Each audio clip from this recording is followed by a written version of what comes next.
My name is Kelly, and I am 62 years old. I live alone in an apartment in Irvine.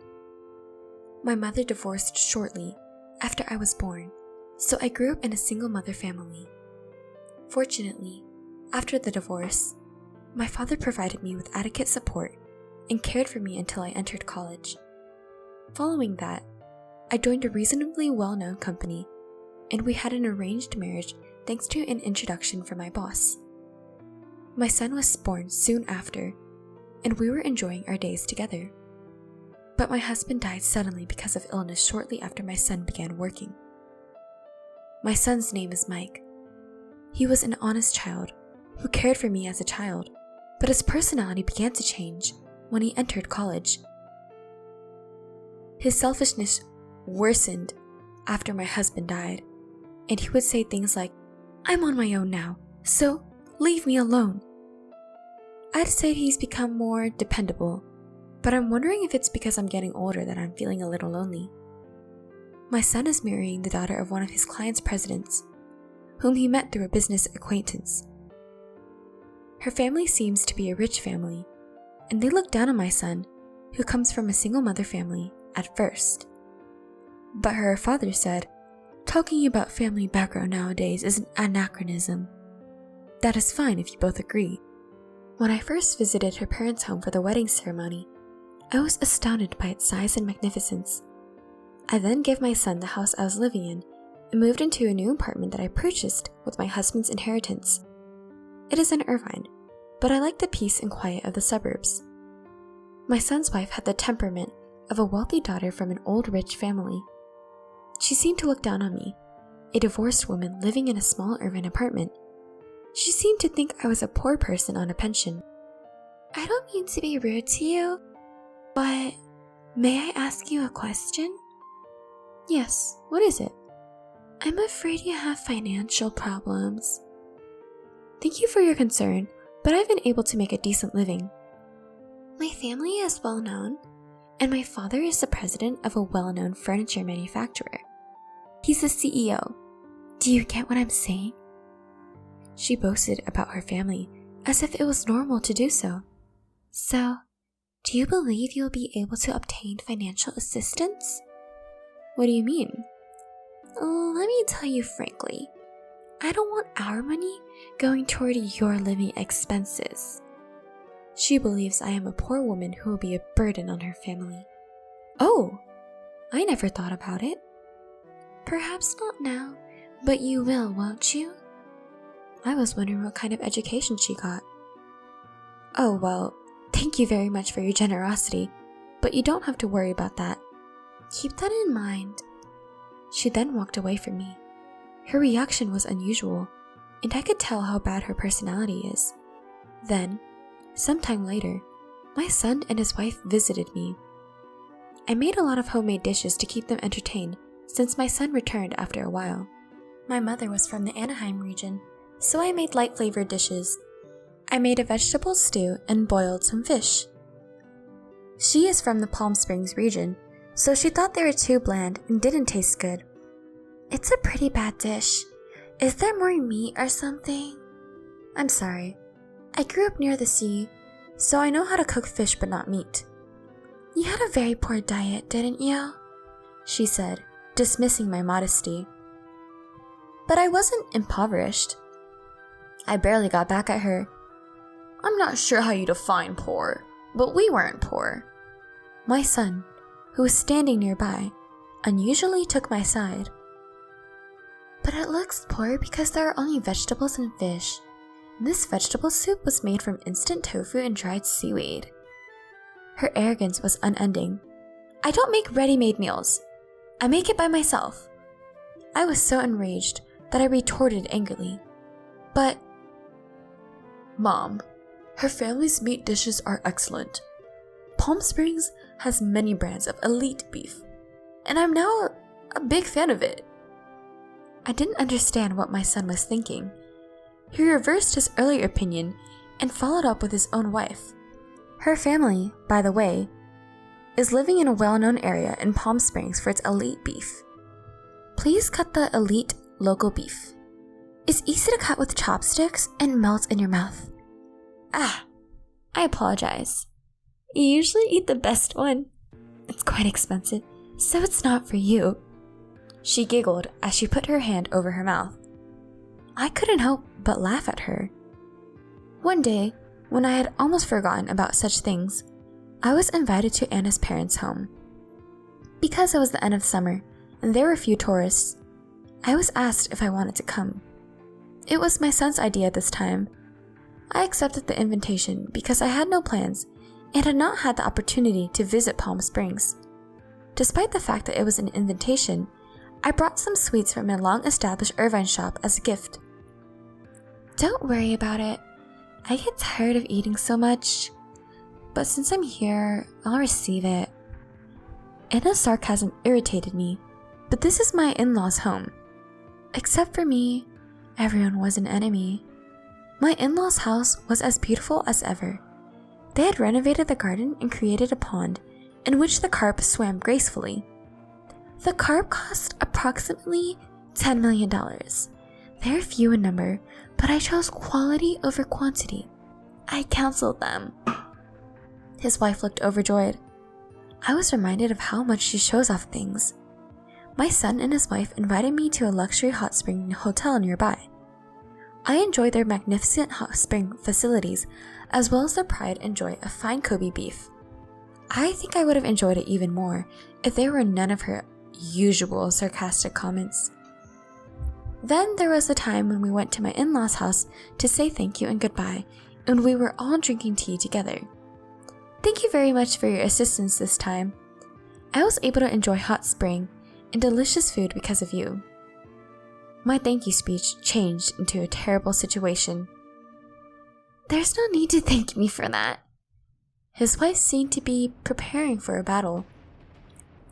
My son has been blessed with a wonderful family, and as his mother, I am grateful.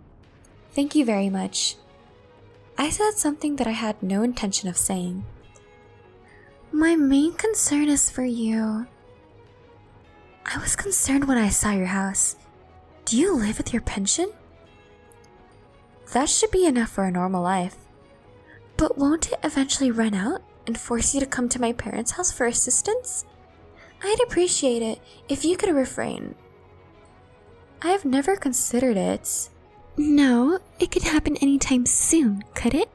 So I'd better get it figured out while I still could. She got in the main talk. Can you sort this out? What do you mean? I'm not even a monster. I invited you here to have one last good time with your son. Did you like it? Yes, it was enjoyable. That makes me happy. So I'm going to cut off a relationship with you once and for all. What? What do you mean? We would be greatly inconvenienced if you became a beggar, so we would prefer that you became a stranger. Beggar? Stranger?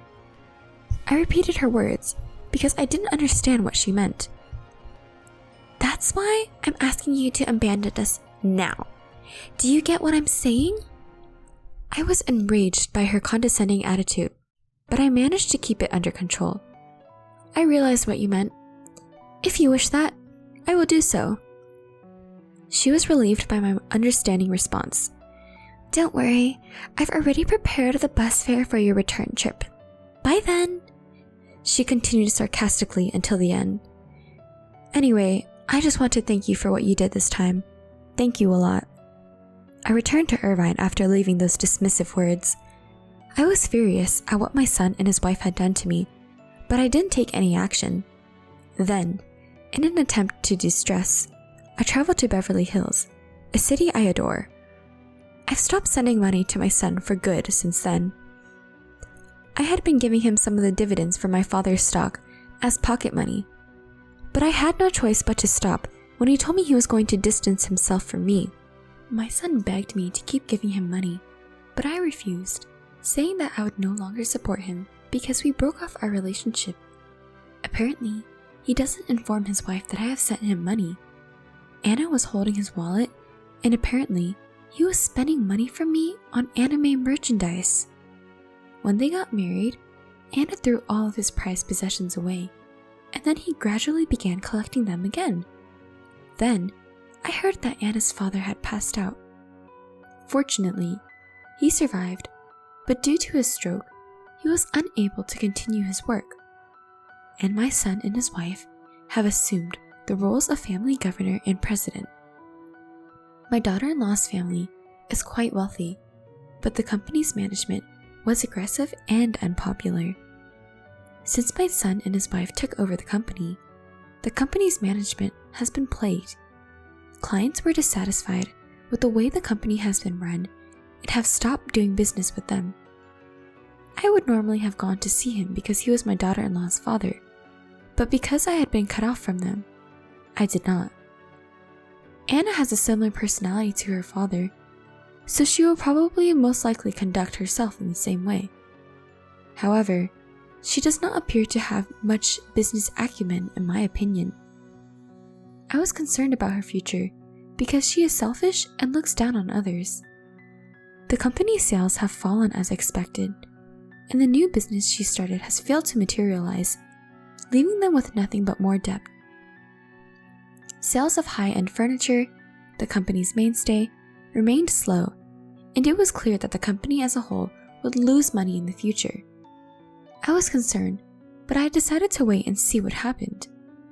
The company then conducted a major reorganization in which the entire board of directors was replaced.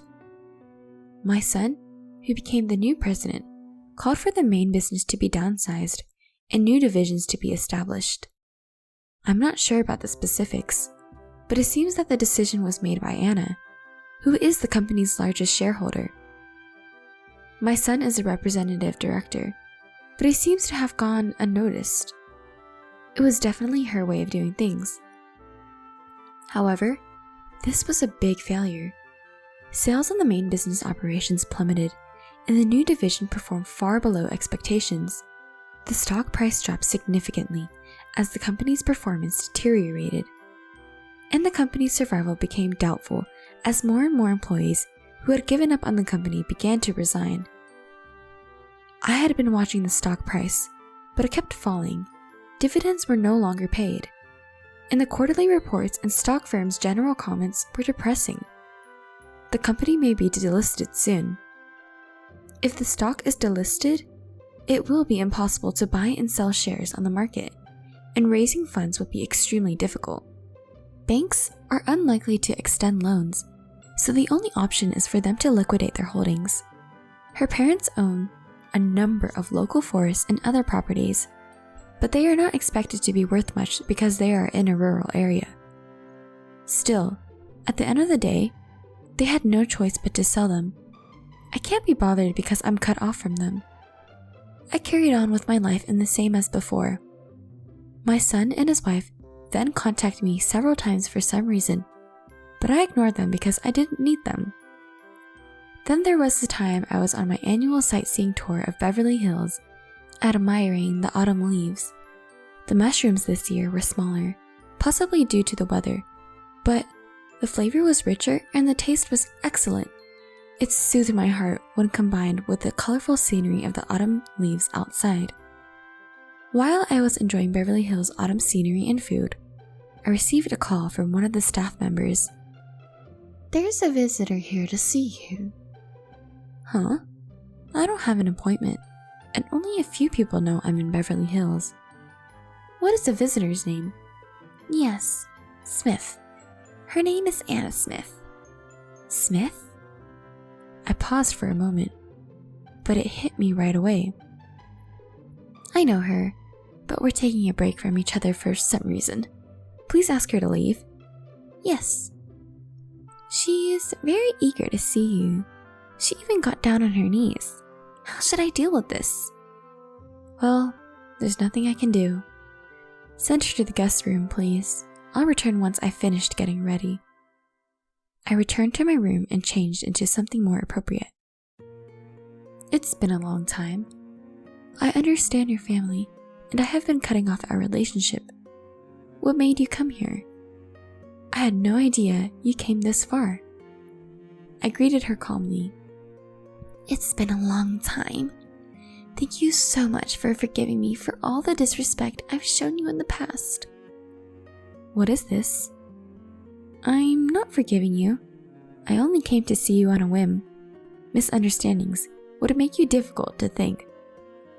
No. My words were too strong. I apologize. Her face is flushed from the nervousness and my cold attitude. I've heard that you own this mansion. Can you tell me how you got this? She should have heard something about my true identity somewhere. It was clear to me that she had come to me because she was desperate for money. That's none of your business, I said as I smiled and dismissed her. This is my father's villa. It was given to me by my father, I said after a brief pause. I made the decision to speak clearly.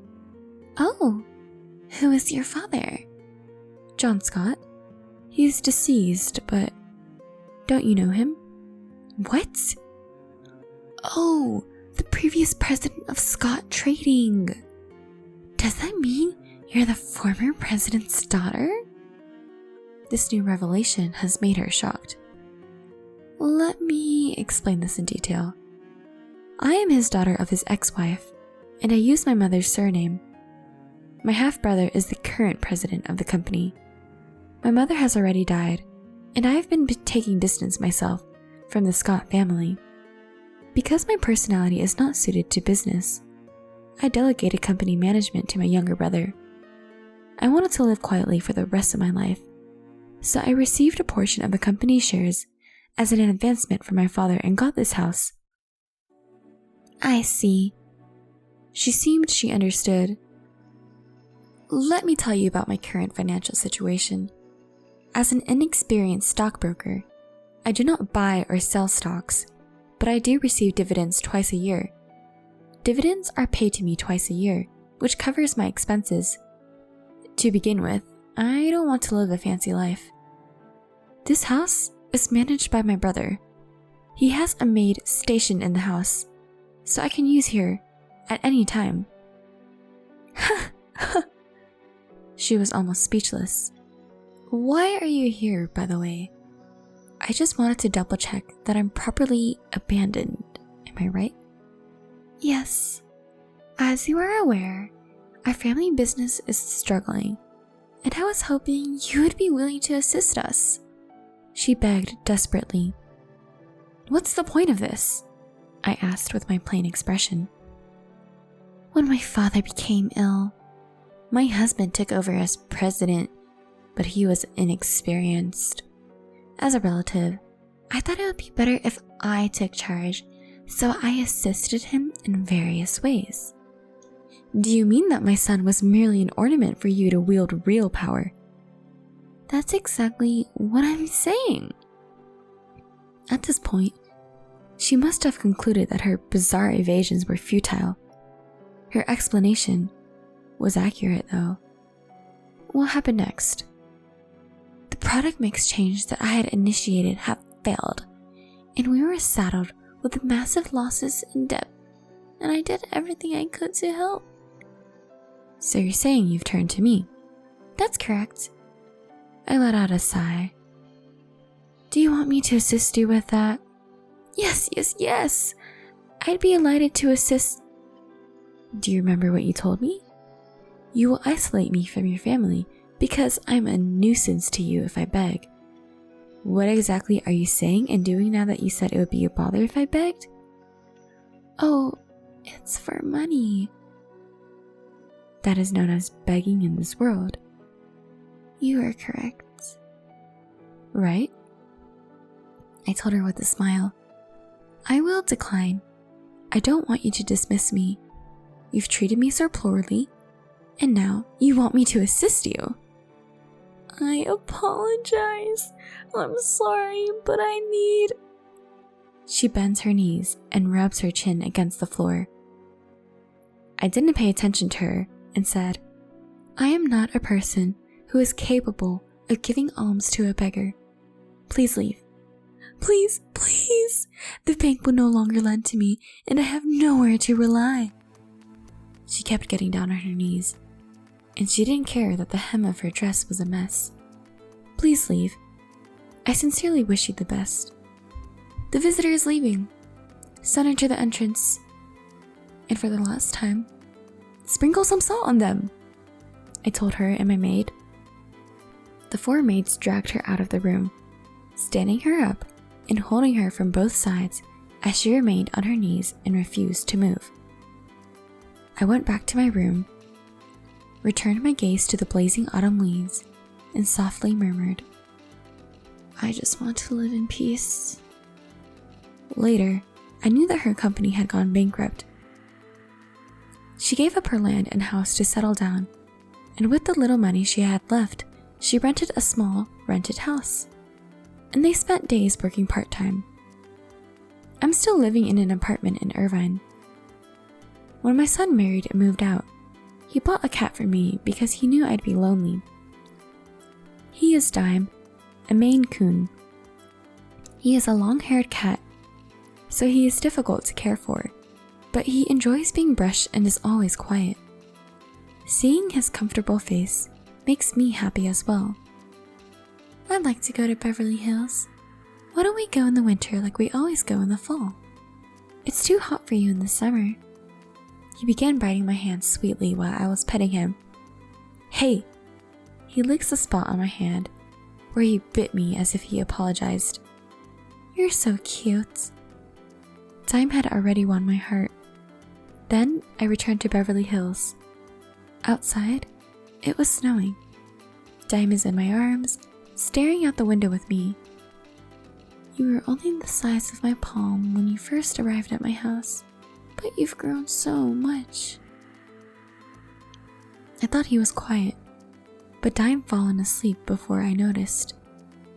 It's true what they say about a sleeping child growing up, but if you grow any larger, I won't be able to hold you. I looked out once more, brushing the tip of Dime's nose as he slept. It had been a quiet, snowy night. I was nodding off as well. I was wondering if there would be a lovely snowy landscape tomorrow morning. I went to bed thinking about this. Dime is also sleeping next to me. As I closed my eyes, I told myself that I was going to have a good dream. I closed my eyes and thought,